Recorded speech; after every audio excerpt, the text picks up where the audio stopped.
In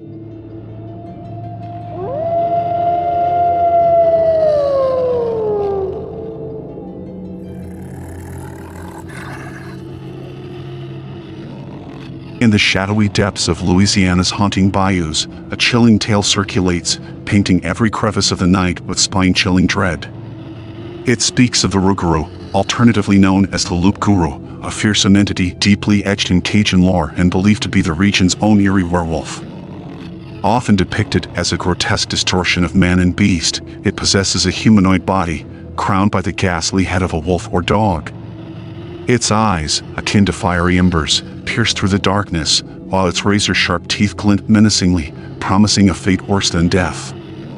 As the sun dips beneath the horizon, surrendering to the silvery allure of the full moon, the creature abandons its human guise, its transformation induced by the lunar spectacle, a symphony of terror echoing across the swamp. In recent years, harrowing storms and destructive flooding are believed to have displaced the night-nourished creature, leading it towards the vibrant heart of New Orleans. Petrified residents whisper of its presence, their words laced with fear, as they recount the bone-rattling growls that punctuate the city's nightfall. Dr. Barry G. Ansley, a seasoned expert in Cajun folklore at the University of Louisiana in Lafayette, explains that the origins of this horrifying legend trace back to medieval France.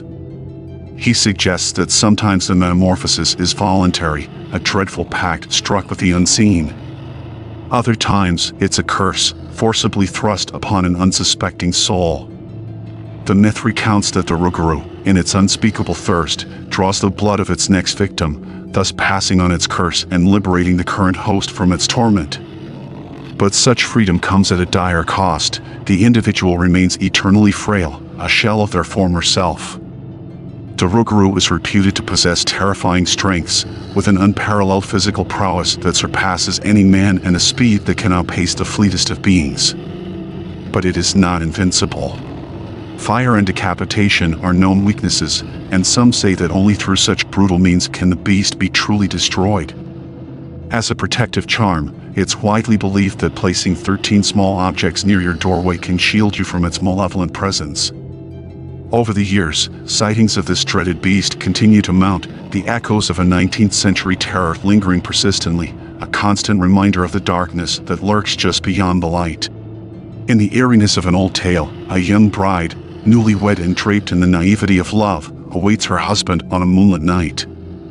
The murky swamp, bathed in the ghostly lunar glow, forms her backdrop, her youthful curiosity contradicting her husband's foreboding counsel to avoid the night's embrace.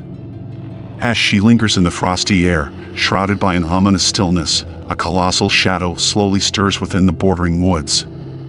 A pair of incandescent, crimson eyes punctuate the darkness, sending a paralyzing jolt of fear coursing through her veins.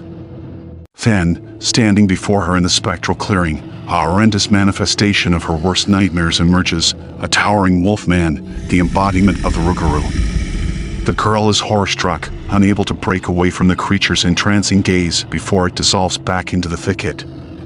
Haunted by the monstrous figure, she honors the warnings embedded in the age-old tales of the Rougarou. Night after night, under the spell of each full moon, she barricades herself within the wooden sanctuary of the shed, her encounter with the creature buried deep within her. Her husband, often absent due to nocturnal work duties, remains oblivious to her self-imposed confinement. Time, the ever-constant stream, advances, and a year and a day whisk away into the ether. To her astonishment, her husband suddenly inquires if she had ever defied his warnings, waiting for him by the moonlit woods. Overcome with fear, she lies, denying her actions. Piercing her with a knowing gaze, he reveals his secret: he was the Rougarou she encountered that unforgettable night. By maintaining her silence about the harrowing encounter for the requisite year and a day, they were both freed from the curse's vicious cycle. In another chilling testimony, an eyewitness recalls their first encounter with the beast. The first time I saw it, it was motionless, eerily similar to a stump. When I paused, it suddenly came to life. A petrifying realization dawned on me. It wasn't a stump, it didn't belong there. Before I could react, it darted off, a dark gray phantom roughly 7 feet tall, vanishing into the ink-black night. The chilling saga continues with the account of another sighting, as recounted by a haunted witness. I saw it again, lurking in the shadowy depths of the bayou. This time, it was not alone. There were two of them, one noticeably larger and swifter, their forms cutting through the Pearl River's murky water with the unsettling grace of human swimmers. Their long arms propelled them forward in hurried, overhead strokes. I attempted to catch their attention, but the smaller one darted off, leaving only its wake behind. I had a shot, but I held back. It was too human. Broad shoulders, arms dangling eerily down past its knees, hands strikingly reminiscent of a man's, but distorted in a way that made your skin crawl. The eerie narrative advances to another eyewitness, an elderly woman, living with her husband on a sprawling 80-acre farm nestled south of Rougarou, Louisiana. One late afternoon, she settled onto her porch, binoculars in hand, monitoring her livestock.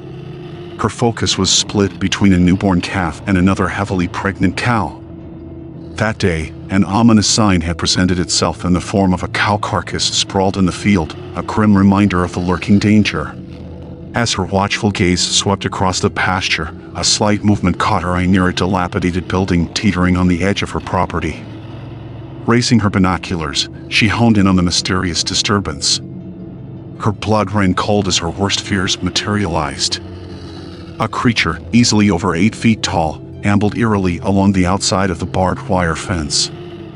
Her hand shook as she scrutinized the creature further, a dark, near-black figure, alarmingly wolf-like, yet standing upright like a man. This monstrous entity navigated from west to east, momentarily disappearing behind a cluster of overgrown shrubs before re-emerging and reversing its direction. It was then that the woman noticed something that caused her already racing heart to pound even harder.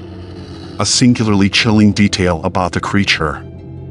Its eyes, aglow with an unholy light, locked onto hers through the binoculars.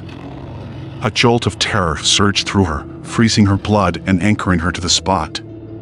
Her breath hitched in her throat as the creature halted in its tracks, an eerie sense of recognition passing between them. She was no longer a distant observer. She was now a participant in this nightmare, her existence acknowledged by this monstrous being. Then, with a swift, fluid movement, the creature threw back its head, releasing a howl that echoed with such chilling intensity that the air itself seemed to shiver. It was a sound that bore the weight of endless sorrow and malevolence, a primal call that sent ripples of dread cascading through the night. It echoed off the surrounding trees, bounced off the walls of the farmhouse, and seeped into the very bones of the petrified woman. As quickly as it had appeared, the beast dropped to all fours and vanished into the thick undergrowth, leaving behind nothing but the eerie echo of its chilling howl and the cold dread enveloping the farm. That night, as the moon cast long, sinister shadows across the farm, the elderly woman couldn't shake off the feeling of being watched. Every creak of the house, every rustle of the wind, every distant animal call seemed amplified, a relentless reminder of the living nightmare she had encountered. This is no mere story. It is a warning echoing through time and space, a dread-filled reminder of the creatures that lurk in the shadowy corners of our world, hidden in plain sight, waiting, always waiting.